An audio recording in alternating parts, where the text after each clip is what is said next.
Oke guys, jadi tanpa basa-basi, kali ini kita langsung aja bakal ngebahas Menara Saidah. Jadi gedung ini pertama kali dibangun pada tahun 1955 oleh PT Hutama Karya dan selesai di tahun 1998. Nah, kabarnya gedung ini pertama kali dibangun setinggi 15 lantai. Nah, jadi Menara Saidah adalah sebuah gedung perkantoran tinggi yang dibangun di daerah MT Haryono, Jakarta, dan ini benar-benar udah jadi perbincangan hangat antar masyarakat. Kalian juga pasti tahu kenapa, yaitu karena gedungnya ini bisa dibilang miring gitu guys. Dari yang aku temuin, pemilik pertama dari gedung ini adalah PT Mustika Ratu atas nama Muryati Sodibyo. Dan pada tahun 1955 sebelum dibangun, Menara Saidah ini dilelang dan dimenangkan oleh Saidah Abu Bakar Ibrahim sebelum dipindahkan ke tangan anak bungsunya yaitu Fahmi Darwansyah. Nah, setelah dilelang, gedung ini mengalami renovasi dari 15 lantai ke 28 lantai. Nah, biaya pembangunannya itu ternyata menghabiskan 50 miliar. Dan di tahun 90-an, 50 miliar itu gede banget guys jumlahnya. Sampai akhirnya setelah dibangun ini, Menara Saidah menjadi gedung perkantoran dan muncul kabar di mana pada tahun 2007 Menara Saidah itu ditutup untuk umum. Seperti yang kita tahu karena fondasinya yang katanya miring, jadi hal itu dianggap bisa membahayakan orang-orang yang kerja di situ. Nah, jadi dari periode 2007 sampai 2012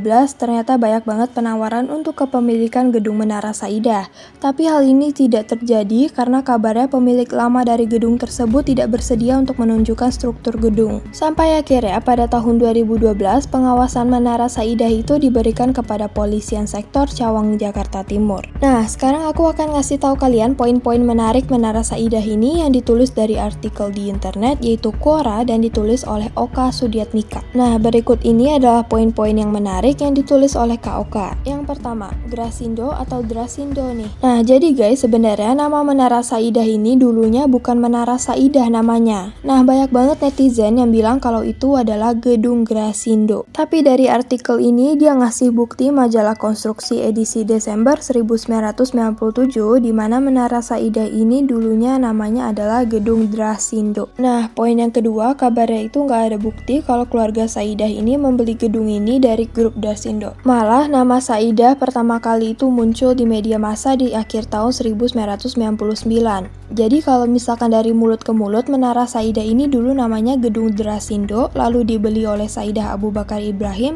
diganti namanya jadi Menara Saidah. Poin yang ketiga, tidak ada bukti kalau misalkan gedung ini pernah renovasi besar dari 15 lantai menjadi 28 lantai. Nah, kalau misalkan kita lihat dari bukti foto majalah konstruksi tahun 97, kalau renovasi dari 15 lantai ke 28 lantai sih harusnya membutuhkan waktu yang sangat lama ya guys. Lanjut, dari yang aku baca pada tahun 2000-an ada sekitar 34 tenan yang berkantor di Menara Saidah, tapi karena manajemennya ini buruk, banyak tenan-tenan yang cabut dan Menara Saidah ini menjadi terbengkalai sampai sekarang. Nah, tadi itu adalah poin-poin yang aku dapat dari artikel dan sekarang kita akan masuk ke mitos-mitos Menara Saidah. Yang pertama, banyak sekali orang-orang bahkan paranormal yang pernah datang ke sana dan bilang kalau misalkan Menara Saidah ini dihuni oleh kuntilanak berbaju merah. Dan mitos ini tuh benar-benar kuat karena banyak banget yang mengakui kalau misalkan udah pernah uji nyali ke sana dan ketemu. Nah, yang kedua, kalau misalkan mereka lagi iseng nih ya, kalian bisa ngelihat keranda yang muncul tiba-tiba. Sumpah ini aku merinding banget sih. Yang ketiga, kabarnya di Menara Saidah itu juga ada penunggu liftnya. Aku nggak tahu sih kenapa dia nunggu di lift. Nah, yang keempat, kalau misalkan kalian emang bisa lihat ya guys, di puncak Menara Saidah itu ada kelelawar besar. Aku nggak kebayang sih sebesar apa. Cuma kalau dibilang emang kelelawar besar, ya mungkin emang besar banget sih guys. Nah, selain itu, sebenarnya masih ada banyak banget mitos tentang Menara Saidah ini, kayak lampu di dalam mati nyala sendiri, kursi berpindah tempat sendiri, dan lain-lain lah. Terus ada kabarnya kalau misalkan Menara Saidah ini dibangun di atas kuburan, dan Menara Saidah ini merupakan portal ke alam lain. Nah, kalau kalian tanya nih ya, kenapa Menara Saidah itu nggak dirobohin aja sih? Dari yang aku baca, Menara Saidah ini nggak dirobohkan karena takutnya hal tersebut bisa membahayakan pemukiman warga yang tinggal di dekat situ. Oke guys, ceritanya sampai situ aja dan itu tadi adalah informasi-informasi tentang Menara Saidah. Gimana nih menurut kalian? Komen di bawah ya. Tunggu aku di cerita-cerita lainnya. See you!